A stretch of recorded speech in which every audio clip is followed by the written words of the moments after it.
A shout out that I've always meant to do this, but I grew up in Detroit. At halftime, I would live with my dad out in the country, but most of the time I lived in Detroit on the Lower East Side, and I had to work full time. I was determined I wanted to become an RN, a nurse, and first I went to medical assistant school because it was shorter in duration and less expensive. And I worked as a medical assistant for a while, but then I put myself through University of Detroit Mercy. I didn't think I could do it because, I didn't know where the money was going to come from. I admit I took a government loan out, and whenever I could out of my paycheck from work, pay anything toward that. But one day the dean called me in, and I thought I was in trouble for something, and she said, "No, you got a scholarship for $1,500. And I said, "Wow, who did that?" They're not allowed to disclose the names, they said. Apparently it's just people that are wealthier in the area, and they contribute money, scholarship money, towards students who, are pulling good grades. And because they want to make sure you're going to make it through. And I've always wanted to know who that person was, and unfortunately, I'll never know. But to all the people that do that for students, probably around the globe, you have donators that do that. Thank you, and God bless you. I mean, thank you so very much. That really helped. U of D Mercy's wasn't the most expensive school, but it wasn't cheap. I remember it wasn't cheap. And I was exhausted. I couldn't wait till it was over with, though. I enjoyed it, but, working full time, I worked usually midnights, and then I go to school in the day, and it was a long haul from the east side of Detroit going to the west side.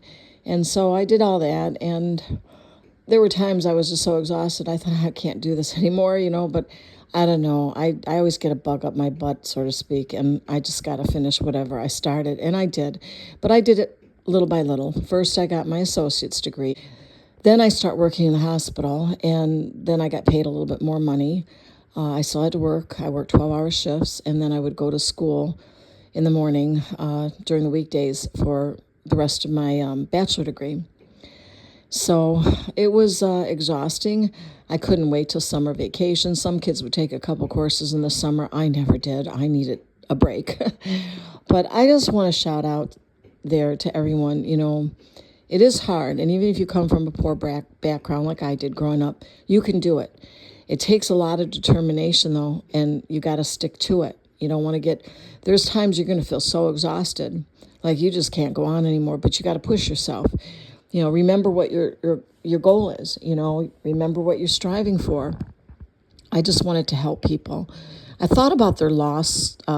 They have dental school there, and they have a law school too.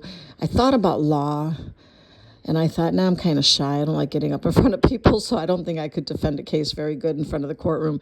But law does intrigue me. It really does to this day. Just for the heck of it, I took a paralegal correspondence course with lawyers from Florida, and it was all home correspondence. All my books are in storage, but I did that just for the heck of it to learn more about the law. I think I forgot most of it now. But yeah, that's something, to consider too. But it's a good school. It really is. It's a Catholic school, and they have a little chapel in there too. You can go and pray, and before an exam, I'd pray. It's a good school. It really was. And the students were great. They came from all over the world, really. I think most were locals, but met some people from all over the place. That's if you like, a religious curriculum. They're not shoving religion down your throat. You're taking regular academic classes, but I'm just saying it is a Catholic college. So anyway, I just want to thank whoever it is. They're probably not even on this earth anymore. But in general, all the people that are more wealthy, and you're helping students, especially poor students from inner cities, God bless you. God bless you. It's really amazing. And, I hope to do that one day when I hit the lotto. I always gave to charities anyway. Even when I was poor, I gave like $20 here or there every month for some kind of charity. But I always wanted to be somebody behind the scenes that did that. Just put a smile on students' faces. And it took a long time to pay it back, but I doubled up payments once I start making better money. But I went for the associates first, worked a few years, and then I said, I'm going to get my bachelor, By the time I finished that, I thought about a master's, and I thought, nah, that's not really going to get me what I want. Master's is really great if you want to be management, nursing management, that kind of position. But I'm kind of a hands-on person. I've always been that way. I want to work with the people. I want to help people that way directly. So I had to do floor nursing for a year. It was boot camp, they called it. And that was so boring to me. Right after graduating nursing school, it was kind of a requirement before you could go to any critical care areas.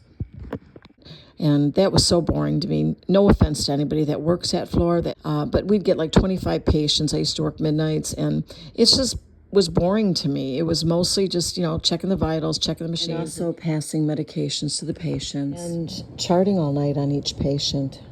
Eating and charting. It wasn't my cup of tea. I knew I wanted to go where the action was. I was an EMT before I became an RN, but I moved to Virginia and got that. And then when I moved back, I did the state boards for my EMT training to get a license in Michigan. But I really wanted nursing. EMT is fine, but I really wanted, ER and stuff. So that's what I did. And by the way, anyone out there that's interested in critical care areas, check the hospitals when you graduate school or even before you attend, just to wet your whistle, see what it's about, to see if it's your cup of tea. Some hospitals will let you buddy up with a real nurse, which I had to do with some young people when I was an ER nurse. And just to, you follow her. You don't do anything. You just follow and you just watch just to see if you like that pace, if that's the kind of nursing you want to go into. It's not everyone's cup of tea. Then there's critical care. It's not as busy, but there's a lot they have to do. You can always call a hospital and say, can I just buddy up for a day? Maybe in this area of the hospital or that area. Some hospitals will do that because, I want to encourage young people to get into the medical profession.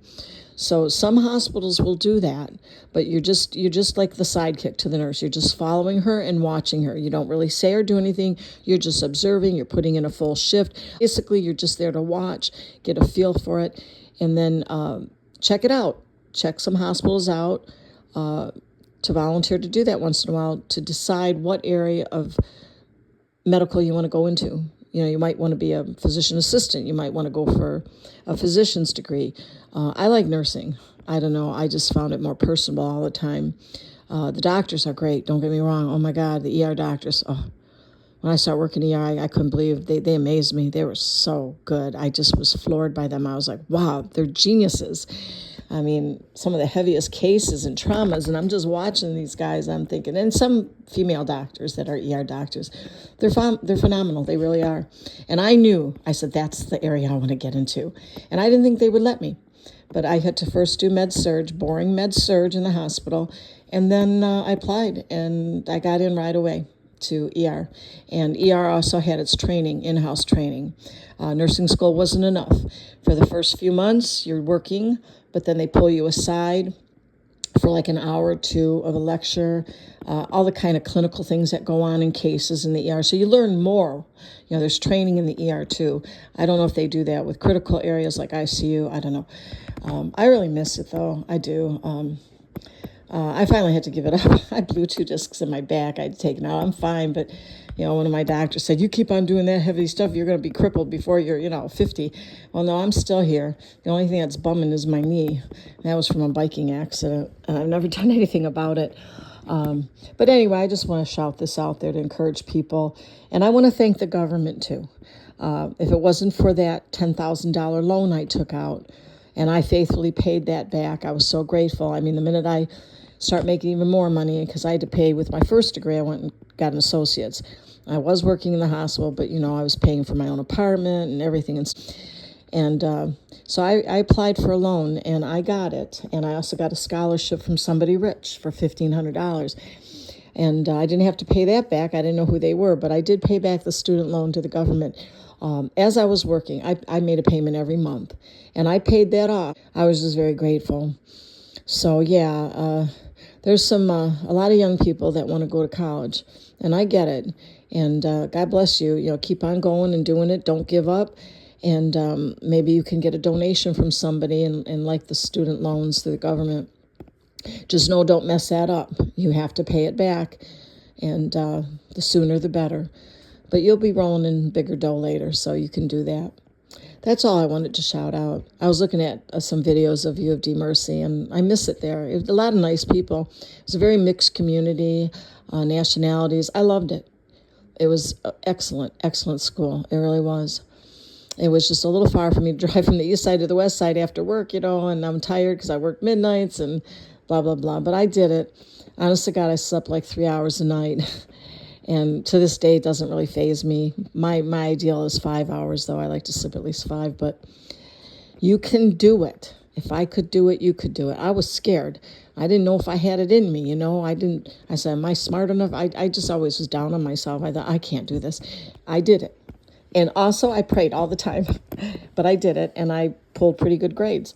I wasn't the top of the class, but I had to work full time. A lot of the students didn't have to work at all. Some of them lived at home and commuted to U of D Mercy. Some dormed there from out of state and stuff. But yeah, I had to work it. And I had to work, every day. I couldn't wait till spring and summer vacation, though, from college, because some students would stay on and take a few summer courses. Not me. That was the time I got caught up on all my rest. I just worked. So, yeah. But you can do it, and go for it. And thank you, U of D Mercy. And also, whoever you are, I don't even know if you're alive, whoever gave me $1,500 to help pay. I was like so thrilled. I was so grateful. And whoever it is and all the people that donate for students, God bless you. And thank you, givers. Thank you, you charitable people. I do remember when I applied for the school and we went on a little interview, a friend of mine and I wanted to attend that college to become nurses. And I remember what the dean told us, that they normally don't accept students that have to work full time. And at first I was really upset. I thought, oh no, what are we going to do? My friend had to work full time. She did, and I did as well. So they decided to give us a chance, and luckily it all worked out really good. Now, mind you, I did not graduate with summa cum laude. I graduated with magna cum laude. And let me tell you, that's fine enough for me because I was so exhausted, and I didn't even think I was going to make it through any of it. I didn't know how I was going to work it into my work schedule, working full time and on midnights and attending college in the day. My friend had the same dilemma. Not every student has that luxury of just attending college and living in a dorm or something. I had my own apartment. My friend had her own house. And I was already in my mid-30s, and I think my friend was too. Anyway, but we begged, and the dean said, okay, we'll give you a try, both of you. And we did it. Yay, we did it. So we showed her. Now, it was a nice dean, but she was just looking out for our best. She didn't want us to fail. And she said, we don't really allow our nursing students to work because it's a rough curriculum. It's not only class time and studies and all your science courses, AMP, chemistry, pharmacology, and then all these other courses, plus all the nursing courses, which takes you through the years of nursing patients from infancy all the way up to geriatric age. So you had all these courses to take, and I can't remember all of them. But I was a little afraid and concerned, but I didn't say anything. And my friend, we talked about it afterwards. We just thought, hey, let's just go for it and try. And that's what we did. We managed to, figure out our schedules, how we're going to get, a little bit of sleep. Fortunately, I don't need much sleep to this day. And I know everyone's going to poo-poo that. I sleep about, I stay up till 3 a.m. I love that hour. It's quiet. It's peaceful. There's a lot of things I love about it. But I also did research on it a while back, and it doesn't affect everyone's health poorly. I put a little post on my YouTube channel about that from the science community. So it worked out. I mean, it was hard. It was grueling. It was tiring. Sometimes you just wanted to give up. But you know, what helped me to keep going was, you know, all this money I'd have to pay back, you know, or, you know, I didn't want to waste it and drop out halfway through. So no, I wasn't the smartest in the class. I didn't make summa cum laude. I think only one student did, but they didn't have to work. I had to work. So I'm happy with magna cum laude, okay? I don't really care about that. I do miss the career, though. I really do. I retired my nursing license a couple years ago. Certainly, I always knew before even going to nursing school what area I wanted to work in, and that was ER. ER is not for everyone, okay? First of all, we had one nurse, and a student rather, and God bless her. She knew that she didn't want ER.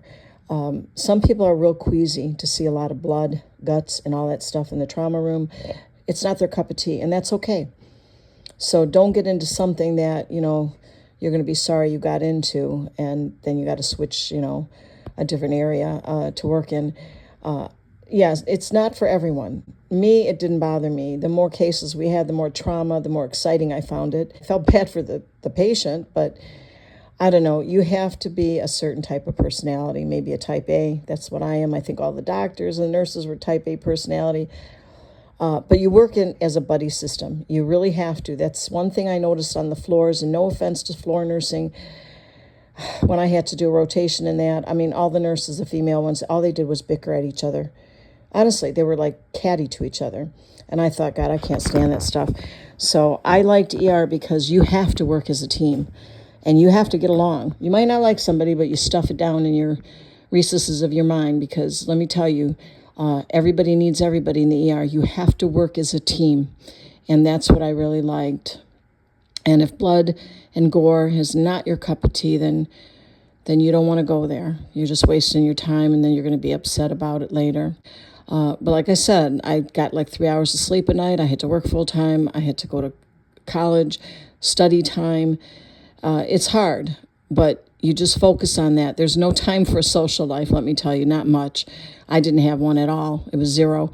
I was just, determined. I knew what I wanted, and every time I felt exhausted, I just reminded myself to keep pushing myself, because I knew what I wanted, and I wasn't going to give up.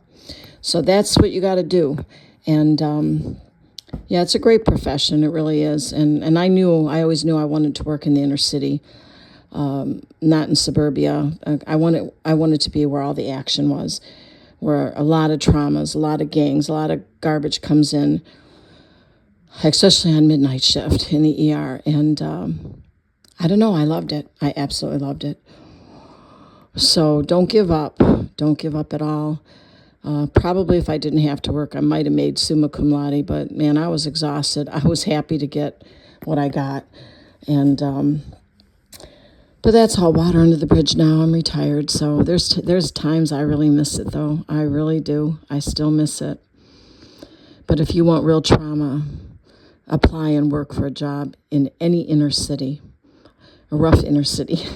You are going to learn a lot just watching, by osmosis, just watching the doctors and everything, and you learn. And then you really feel good, too, when you can help someone. A lot of times we couldn't. And there were times and cases where it's a myth to believe that doctors and nurses don't shed a tear or two. Let me tell you, one quick case I'll tell you was a little girl came in. She was sleeping in her crib. I think she was about 2.5, 3 years old. I don't remember the age. She was the most beautiful. She had mulatto-colored skin, a little afro. She was the prettiest little baby I've ever seen in my life. And she came in dead on arrival, DOA, because somebody had shot, a gang war was happening in Detroit, and they shot through the house. And this little girl was in her crib and got hit in the forehead. I'm starting to choke up thinking about this. There were a lot of cases like that, though. But this particular little girl, something about her, I swear in my mind's eye I could see a little halo over her head.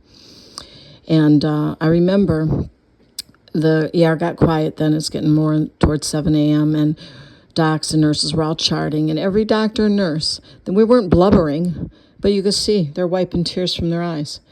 Yeah, some cases are hard. And I remember I felt a strong urge to see her one more time. So I went into the trauma room because they didn't take her body out yet. And I went in and I just leaned over and kissed her on the forehead. I don't know what possessed me to do that. There was something about her that was so special. All the children were special. All the older patients are special, but there was something about this little girl. God, all these years later, I'm thinking about her. I can still picture her in my mind's eye, and I'm getting a little choked up here. I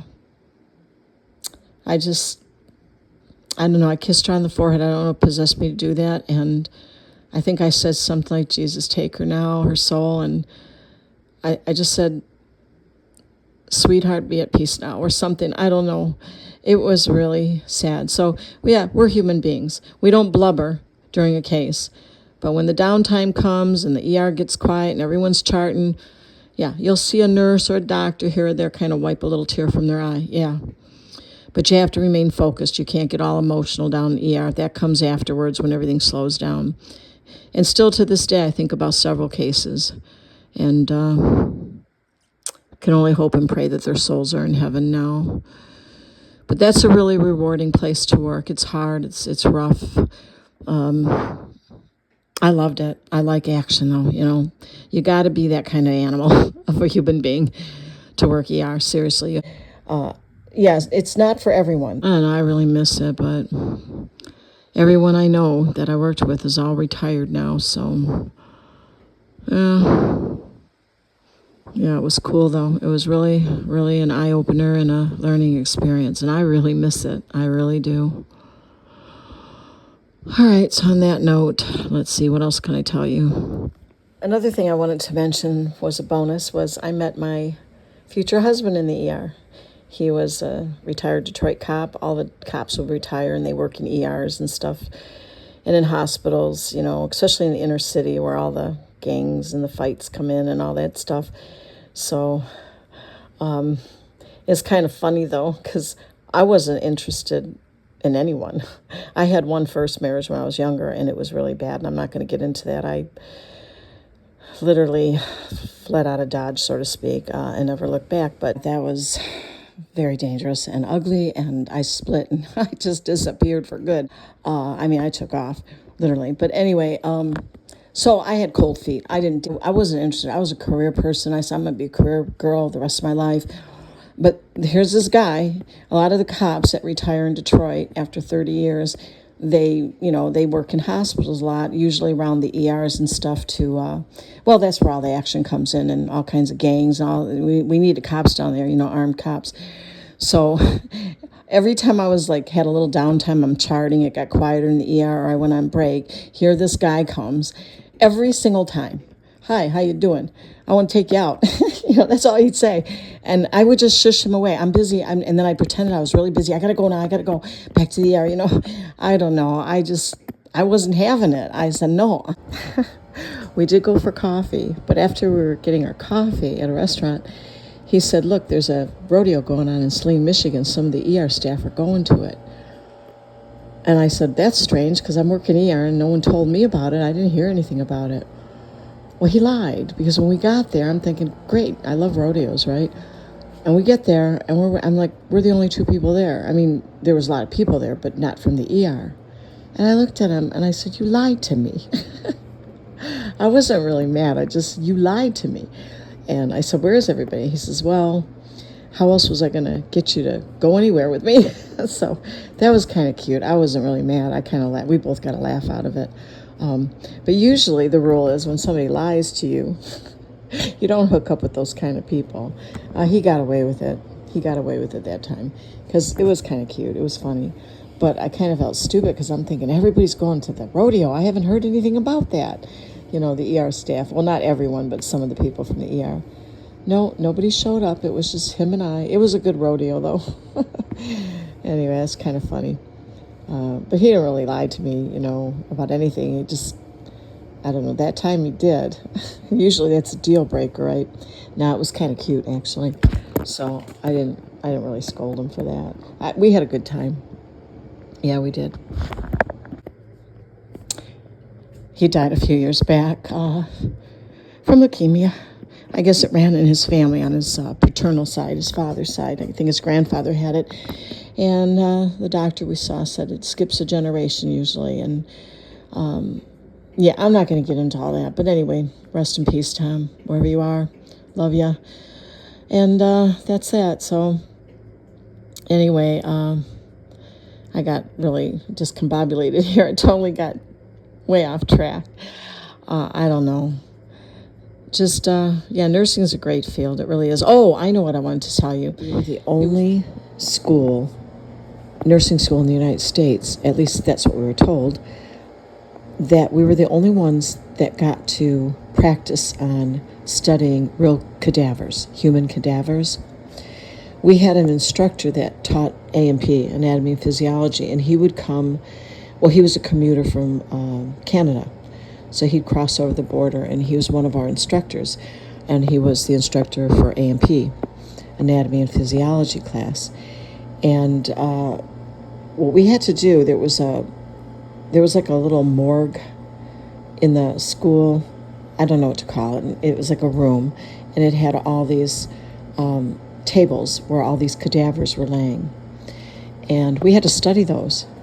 And at exam time, a lot of these cadavers, some of them were not open, but most of them were cut open, down the legs, the abdomen, everything. Even the brain, part of the, skull and top was removed. And they would put pins, different colored pins, like when we had to take an exam, for instance. We had 15 minutes. No one could say a word. All the students, we walked around to each station. One station was pinned with the nerves in the arms and legs, and one was the brain, etc., etc. And I remember when I first walked into that classroom, if you want to call it a classroom, I almost fainted because I can't stand the smell of formaldehyde. And it kind of burned my eyes a little bit too, and I don't know. But somehow I made it. I got used to it, and sometimes I would go after school even. I got enough nerve to go in there and study myself, when everyone else is gone. But most of the time we just studied together, and all the students. And I remember for our exam, like the instructor, maybe this one exam was about, I don't know, nerve endings, blood vessels, whatever, and all of them would be pinned. And we had 15 minutes to go through all the cadavers wherever the question pertained to. One was the heart, one was the brain, a cadaver, one was the nervous system, etc., etc. And he would pin things, and you had 15 minutes to pass that test, to do it, to take it, and pass it. And I remember the first time I walked in, I didn't think I was going to be able to handle the formaldehyde. A few students couldn't. But eventually we got used to it, and we had to do it anyway. And he did allow us to wear a face mask if we wanted to, a little surgical one. And actually, what mortified me at first, seeing all that, ended up being one of my favorite classes. I got used to it through the semester, studying these cadavers along with the other students. And so when it came down to the exam time, it was tough in the sense that he only gave us 15 minutes, and we had all these different cadavers. I can't remember how many there had to be about 8 of them or 9, I don't know. And so you had to kind of go through it fast, and you had to know your stuff. But boy, is that a way to learn A&P, anatomy and physiology. Now, some of that stuff I forgot today. You don't use it, you lose it. But that was actually turned into the most exciting class. It really did. I didn't think I was going to be able to do it all. When we all first got in there, when he was showing us, we were kind of sick to our stomach. But anyway, we were told that we were the only nursing school in America that actually used real cadavers for anatomy and physiology class. So that was pretty interesting. I can't remember the instructor's name. He was really good. He was really nice. He was Canadian. We had a few nurses, nursing students also from Canada. They'd cross over the border and come to Detroit. So that was a long haul for them and a drive, but yeah, they attended that college too. They commuted back and forth. They didn't live on campus. So I just want to mention that. It was interesting. I don't know if it's true. That's what they told us. It was the only school in America that used real cadavers for nursing school. Maybe there's other ones that do it now. I don't know. But that really is the best way to learn. Right in your face, the real McCoy. So that was, yeah, it was expensive, for them to keep all those cadavers. It was kind of gruesome at first, you know. Some of them had their face still, you know. It kind of freaks you out a little bit, especially when they open the eyelids and we had to study the eyes. I don't know. It was interesting. Yeah, that was University of Detroit Mercy. I don't know if they still do that. I know it's real expensive, they said, to have each cadaver. But, you know, people, when they die, they sometimes put themselves in a will that they can be used for study in colleges and stuff. So I'm sure that's what they were, you know. It was a little gruesome, though. A little gruesome. I have some other stories from the air that are actually kind of funny. One of them I was involved in. In hindsight, I mean, it's not really funny. I don't know if I'll share it. Maybe one day I'll share it. I don't know. But, yeah, we had good times. We had tough times down there. We had good times, too. We all got along. Christmas parties were great. Oh, my God, those were great. Doctors were funny or hell. When I first started working in the ER, I thought, these guys look like hippies. You know, they're wearing their white medical overcoat and holy blue jeans. Some of them wore moccasins. They look like hippies, long-haired hippie doctors. You'd look at them and think they're a bum. No, oh my God. Watch them work in the trauma room, and they are geniuses. Really good docs. Really good docs. We used to refer to it as the MASH unit. The MASH unit in the hospital. It's organized chaos. If you saw everybody working, you'd think they're all nuts. And they don't know what they're doing. They're scatterbrained. But no, everyone's organized. They know exactly what they're doing. It's just a higher paced kind of work, you know. Yeah, organized chaos. I don't know if I'll do it, but maybe one day I'll share a couple funny stories in the air. And also keep in mind that you're not going to have any social life. Most students don't. Zero social life. So just get that out of your head. You'll catch up with all that later once you graduate.